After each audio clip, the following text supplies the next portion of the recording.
Hello बच्चों, तो कैसे हैं आप लोग। तो पिछले सेशन में हमने आवेश और आवेशों के गुणों का अध्ययन किया है। इस सेशन में हम लोग जानेंगे किसी वस्तु पर जब आवेश उत्पन्न होता है। हमने सीखा है इलेक्ट्रॉनों के त्यागने या इलेक्ट्रॉनों के ग्रहण करने के फलस्वरूप ही उस वस्तु पर क्या आता है, आवेश आता है।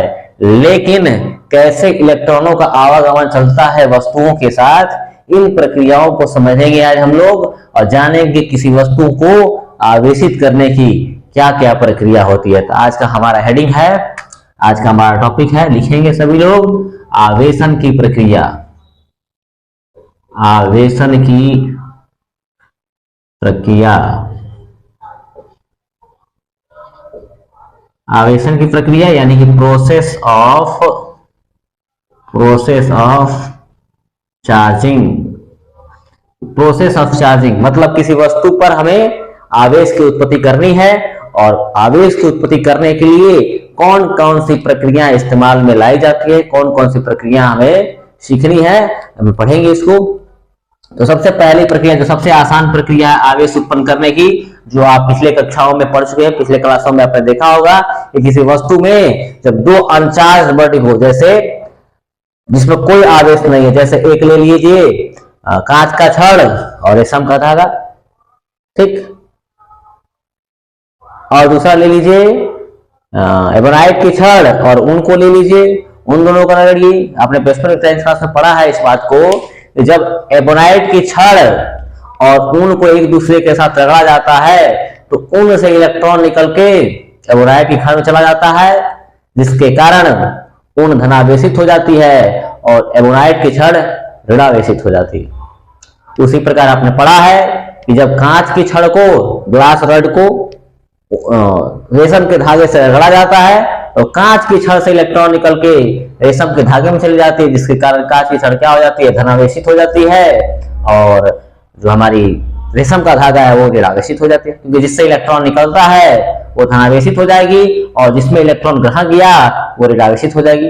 तो एक पहला जो प्रक्रिया है, इस प्रक्रिया को हम लोग कहते हैं घर्षण। तो पहला प्रक्रिया है, इस प्रक्रिया का नाम है घर्षण। जो आप 10th क्लास में बड़ा विद्युत चैप्टर के पढ़ा था आपने, विद्युत धारा, इलेक्ट्रिक करंट। तो इलेक्ट्रिक करंट में थोड़ा बहुत ज्ञान दिया गया है आपको कि कैसे वस्तुओं पर आवेशों की उत्पत्ति होती है।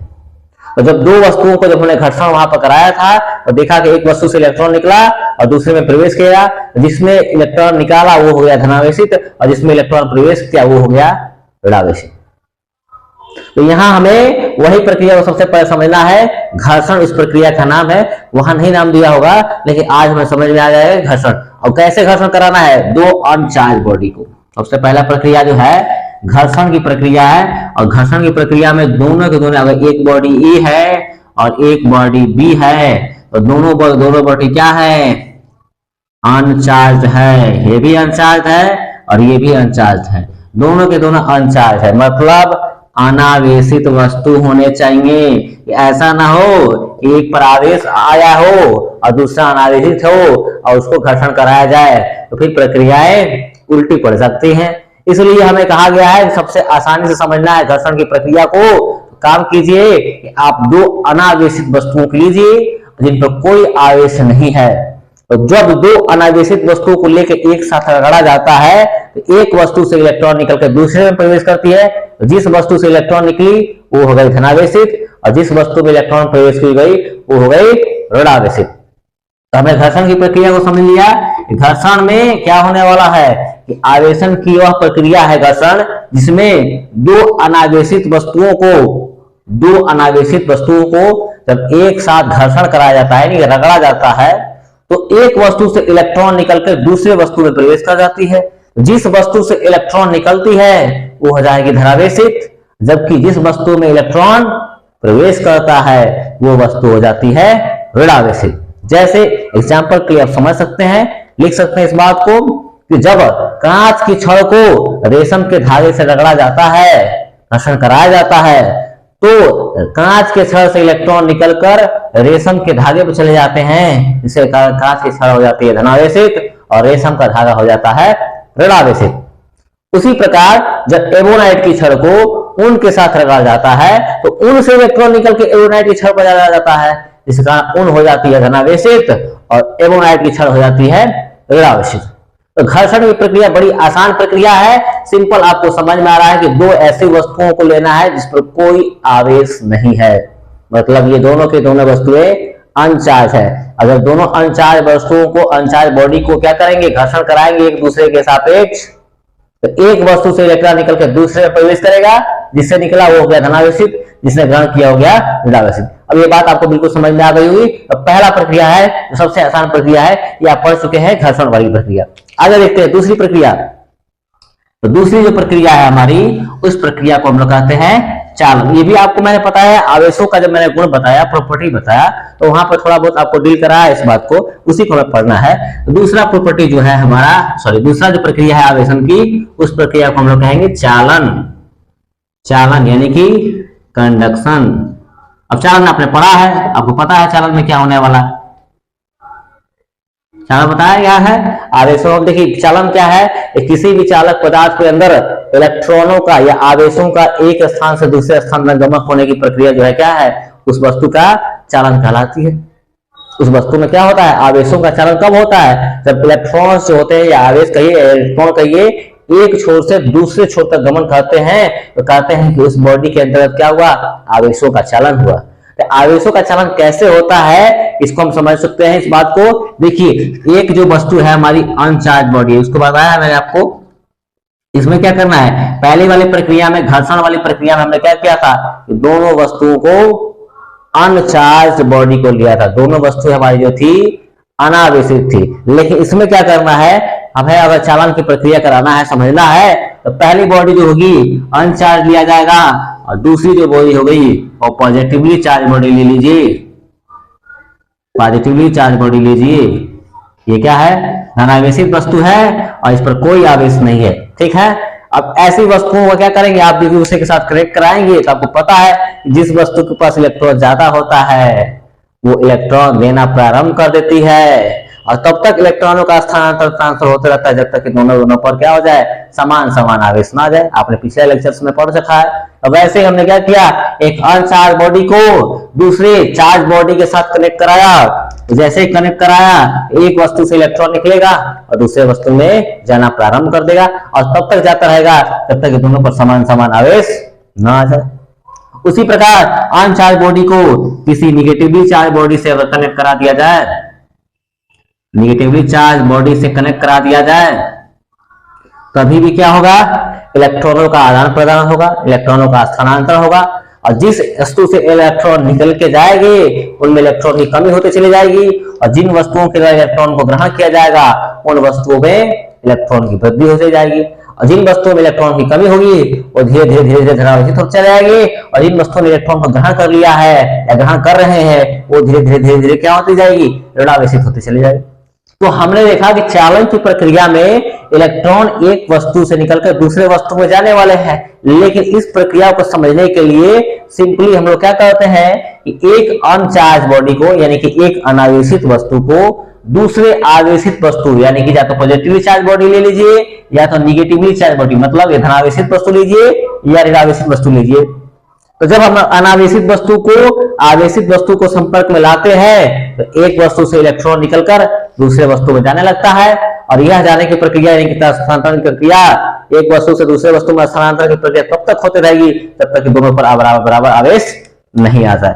तो ये प्रक्रिया जो है हमारी चालन की प्रक्रिया है। तो पहला प्रक्रिया हमने सीखा, एक था घर्षण। घर्षण में दोनों वस्तुएं क्या थी, घर्षण में दोनों वस्तुएं अनचार्ज थी, मतलब अनावेशित वस्तुओं को लिया गया था। जबकि चालन यानी कंडक्शन की जो प्रक्रिया हमने सीखा, उसमें मैंने आपको बताया कि दोनों वस्तुओं में से एक वस्तु को अनचार्ज रखना है, मतलब एक अनावेशित वस्तु को लीजिए और दूसरे धनावेशित को लीजिए या ऋणावेशित को लीजिए, मतलब चार्ज बॉडी को लीजिए। तो इसका डेफिनेशन आप लिख सकते हैं चालन की प्रक्रियाओं में कि चालन क्या है, किसी भी चालक पदार्थ से इलेक्ट्रॉनों के प्रवाह को या इलेक्ट्रॉनों के एक छोर से दूसरे छोर के गमन होने की प्रक्रिया हमारी क्या है, चालन है। लेकिन चालन की प्रक्रिया को अगर समझना है तो सबसे पहले एक अनचार्ज बॉडी को दूसरे चार्ज बॉडी के साथ कनेक्ट कराएंगे तो इलेक्ट्रॉनों का स्थानांतरण होने लगेगा एक बॉडी से दूसरे बॉडी में, और यह स्थानांतरण तब तक होते रहेगा जब तक कि दोनों पर समान समान आवेश ना आ जाए। ये चार्ज का प्रॉपर्टी था, और ये चार्ज के प्रॉपर्टी को मैंने पिछले लेक्चर में बहुत डिटेल में पढ़ा है, इसलिए यहाँ पर उतना डिटेल में पढ़ाने की आवश्यकता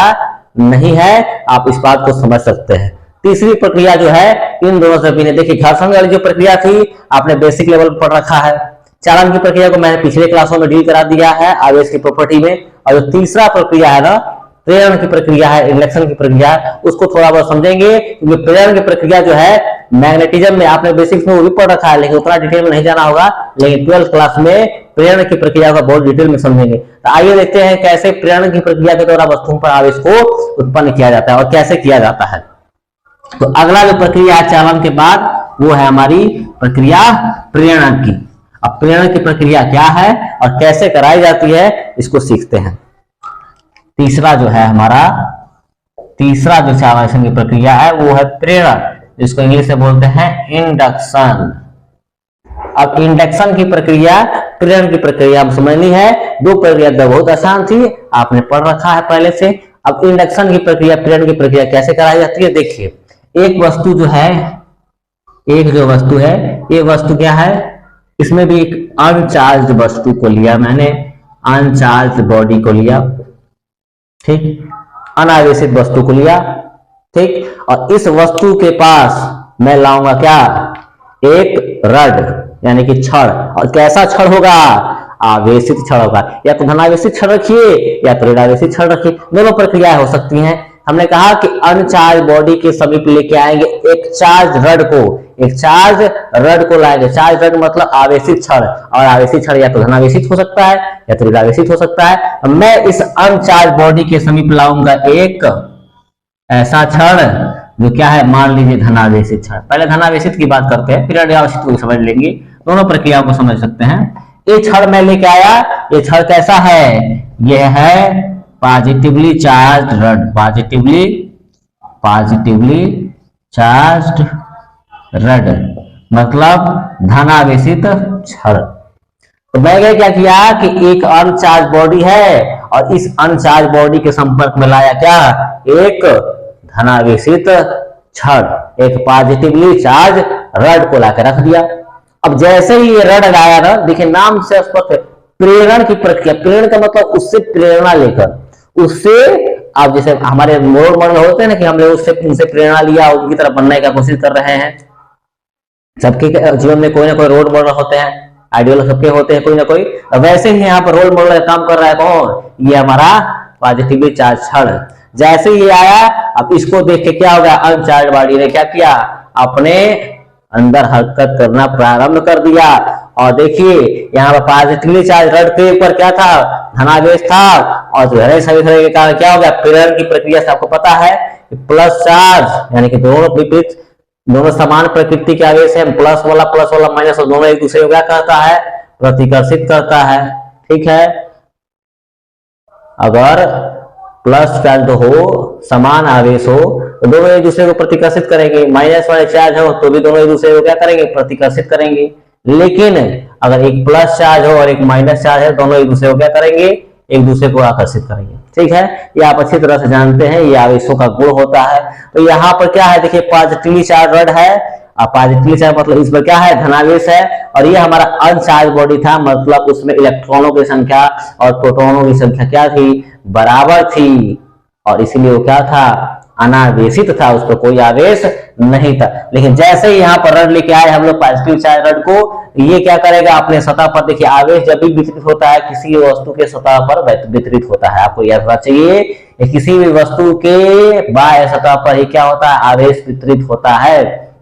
तो यहाँ पर क्या हो जाएगा, ऋणावेश जो होगा प्लस वाला आकर्षित करेगा अपनी ओर, एक साइड क्या हो जाएगा, ऋणावेश आते चला जाएगा, जबकि दूसरी तरफ क्या होने लगेंगे, दूसरे सतह जो होंगे धनावेशित हो जाएंगे, धनावेश उन पर उत्पन्न होने लगेगा। समझ में आ रहा है, जब हम किसी अनचार्ज बॉडी के समीप पॉजिटिवली चार्ज बॉडी को लेके आएंगे तो प्रेरण की प्रक्रिया ऐसी प्रक्रिया होगी जिसके कारण उस वस्तु के एक सतह की ओर क्या हो जाएंगे, ऋणावेश इकट्ठा हो जाएंगे, जबकि दूसरी ओर क्या हो जाएंगे, धनावेश इकट्ठा हो जाएंगे, ठीक है। अब यहाँ पर क्या होगा, हमें इस वस्तु को आवेशित करना है, आवेशित तो हुआ नहीं है, क्या हुआ है, बस इलेक्ट्रॉन हुआ एक साइड, प्रोटॉन हुआ एक साइड, आवेशित थोड़ी हुआ है, बस हमने क्या किया, रॉड को लाके इसको प्रेरणा दी, इसको प्रेरित किया।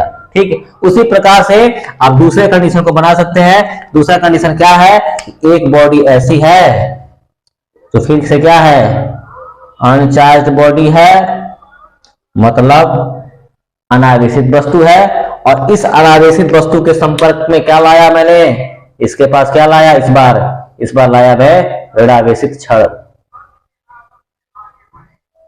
इस पर लाकर रख दिया मैंने क्या छड़, ऋणावेशित छड़, निगेटिवली चार्ज रड, इस बार मैंने क्या रख दिया, निगेटिवली चार्ज रड। जैसे यहाँ पर धनावेशित छड़ लाने के कारण यहाँ की ओर क्या प्रेरित होकर आया है, इलेक्ट्रॉन्स आए हैं, निगेटिव चार्ज आए हैं, दूसरी ओर क्या हो गया, पॉजिटिव चार्ज फैल गया है। उसी तरह से निगेटिवली चार्ज रड को लाने के कारण आपको समझ में आ रहा होगा अच्छे तरीके से, इधर की ओर क्या हो जाएंगे, प्रोटॉन वितरित होने लगेंगे, धनावेश आने लगेंगे, जबकि दूसरी ओर क्या आने जाएंगे, इलेक्ट्रॉन वितरित हो जाएंगे, माने ऋणावेश आ जाएगा। तो देखा आपने पॉजिटिवली रड को लाने के कारण एक छोर की ओर, एक सतह की ओर, यानी कि पॉजिटिवली रड वाले सतह की ओर क्या हो गया, ऋणावेश, और दूसरी सतह की ओर क्या हो गया, धनावेश।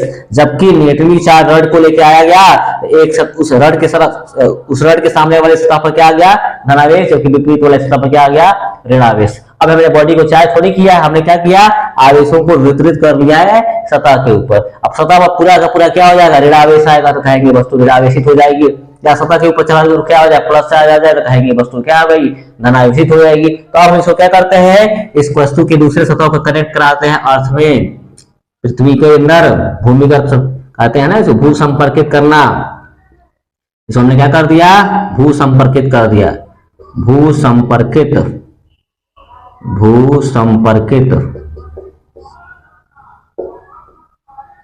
जब हमने क्या किया, एक रड को अनचार्ज बॉडी के समीप लाया, और अनचार्ज बॉडी के समीप लाने के बाद देखा कि एक सतह की ओर ऋणावेश आ गया, दूसरे सतह की ओर धनावेश आ गया, और इसको हमने क्या कर दिया, अर्थ से यानी कि पृथ्वी से कनेक्ट कर दिया, भू संपर्कित कर दिया। दूसरे वाले में वही कंडीशन है, इसको भी हमने क्या कर दिया, भू संपर्कित कर दिया। दोनों ही वस्तुओं को हमने क्या कर दिया, भू संपर्कित कर दिया। अब भू संपर्कित करने के बाद क्या होता है, आपको पता है, अर्थ जो है उसके पास इलेक्ट्रॉन देने की और इलेक्ट्रॉन ग्रहण करने की दोनों क्षमता है। आपको इस सतह के पास क्या है, प्लस आवेश है, मतलब इलेक्ट्रॉन की कमी है, और इलेक्ट्रॉन की कमी को पूर्ण करने के लिए क्या करने लगते हैं, पृथ्वी के द्वारा इलेक्ट्रॉन्स को क्या किया जाता है, भेजा जाने लगेगा, ट्रांसफर करने लगेगा। जबकि यहाँ पर आपको दिख रहा है, यहाँ पर क्या है, इलेक्ट्रॉनों का अधिकता है, दूसरे वाले सतह पर ये इलेक्ट्रॉन क्या करेगा, ये भेज रहा था, इसमें पृथ्वी के द्वारा इलेक्ट्रॉन को प्रदान किया जा रहा था, इसको वस्तु को, जबकि इसे क्या करेगी, ये इलेक्ट्रॉन को पृथ्वी में यानी कि भू संपर्कित करने पर पृथ्वी में इलेक्ट्रॉन निकलकर इस वस्तु से पृथ्वी के अंदर यानी कि भूमि के अंतर्गत हो जाएंगे। आपने देखा कि जैसे ही पॉजिटिव चार्ज को अनचार्ज बॉडी के संपर्क में लाया गया, तो एक तरफ नेगेटिव चार्ज, दूसरी तरफ पॉजिटिव चार्ज, और दोनों आवेशों के कारण क्या हो गया, ये प्लस चार्ज को हमने क्या किया, भू संपर्कित किया प्लस चार्ज वाले सतह को, तो इसने इलेक्ट्रॉन दिया, और जैसे इलेक्ट्रॉन मिलना प्रारंभ हुआ, तो ये वस्तु जो है हमारी जो क्या थी, अनचार्ज थी, निगेटिव चार्ज आने के कारण पूरे का पूरा चारों ओर बॉडी पर क्या फैल जाएगा, और पूरा का पूरा चारों ओर क्या फैल जाएगा, ऋण आवेश फैल जाएगा, यानी कि वस्तु जो थी क्या, वस्तु जो थी अनावेशित, वो हो गई क्या, ऋणावेशित। समझ में आ रहा है। उसी प्रकार इसने इलेक्ट्रॉन को पृथ्वी के अंदर देना प्रारंभ किया, और कुछ समय के पश्चात ये वस्तु जो है इलेक्ट्रॉन को त्यागते जाएगी, और कुछ समय के पास इसके पास क्या आ जाएगा, धन आवेश आ जाएगा, यानी कि पॉजिटिव चार्ज आ जाएगा, यानी कि वस्तु क्या हो गई मेरी, धनावेशित हो गई। तो इसी प्रक्रिया को हम लोग क्या नाम दिए है, प्रेरणा दिए है। इसी प्रक्रिया को इंडक्शन कहते हैं, प्रेरणा से प्राप्त होने वाला आवेश। आपको समझ में आ रहा होगा। फिर से एक बार देख लेते हैं, जब किसी अनचार्ज बॉडी के समीप, देखिए आप डेफिनेशन लिखना चाहें तो देख के समझ सकते हैं, लिख सकते हैं, जब किसी अनचार्ज बॉडी के समीप किसी आवेशित छड़ को, यानी कि पॉजिटिव चार्ज या नेगेटिव चार्ज, किसी अनचार्ज यानी कि अनावेशित वस्तु के संपर्क में, चाहे उसके आसपास, जब किसी चार्ज छड़ को, किसी चार्ज रड को लाया जाता है, तो चार्ज वाले रड के सामने वाले सतह पर क्या हो जाएगा, उसकी विपरीत प्रकृति का आवेश आएगा, जबकि दूसरे सतह पर समान प्रकृति का आवेश आएगा, प्लस आया, माइनस आया। अब दूसरे वाले सतह को हमने क्या किया, भू संपर्कित किया, इस वाले सतह को भू संपर्कित किया, जिसके पास इलेक्ट्रॉन की कमी है, पृथ्वी उसको इलेक्ट्रॉन देना प्रारंभ कर देगी, जिसके पास इलेक्ट्रॉन की अधिकता है पृथ्वी उससे इलेक्ट्रॉन लेना प्रारंभ कर देगी। इलेक्ट्रॉन देने और लेने के फलस्वरूप इस वाले वस्तु पर क्या आया, निगेटिव चार्ज आया, और इस वाले वस्तु पर क्या आ गया, धनावेशित हो गई, यानी कि धन चार्ज आ गया, पॉजिटिव चार्ज हो गया। बात इतना समझ में आ रही है कि कैसे किसी वस्तु को प्रेरण की प्रक्रिया के द्वारा किसी अनचार्ज बॉडी को यानी कि अनावेशित वस्तु को आवेशित किया जाता है। तो आप इसको नोट कर सकते हैं और आगे की प्रक्रिया को हम लोग समझेंगे कि कैसे इन प्रक्रियाओं के द्वारा कूलाम के नियम क्या होते हैं। मैंने क्या किया, आवेशन की प्रक्रिया पढ़ा, किसी वस्तु पर कैसे आवेश को उत्पन्न किया जाता है, आवेश को हमने समझा, आवेश को प्रॉपर्टी को जाना, और आवेशन की प्रक्रिया किसी वस्तु को करने की क्या क्या हो सकती है, ये सब कुछ हमने सीख लिया।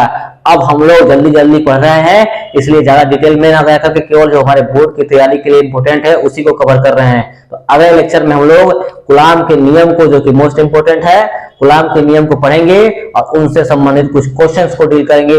बोर्ड लेवल के क्वेश्चन को भी डील करेंगे, साथ ही कॉम्पिटिटिव लेवल के क्वेश्चन को भी थोड़ा बहुत डील करते जाएंगे। जल्दी जल्दी कंप्लीट करना है। मिलते हैं फिर अगले लेक्चर में, तब तक के लिए आप अध्ययन करते रहें।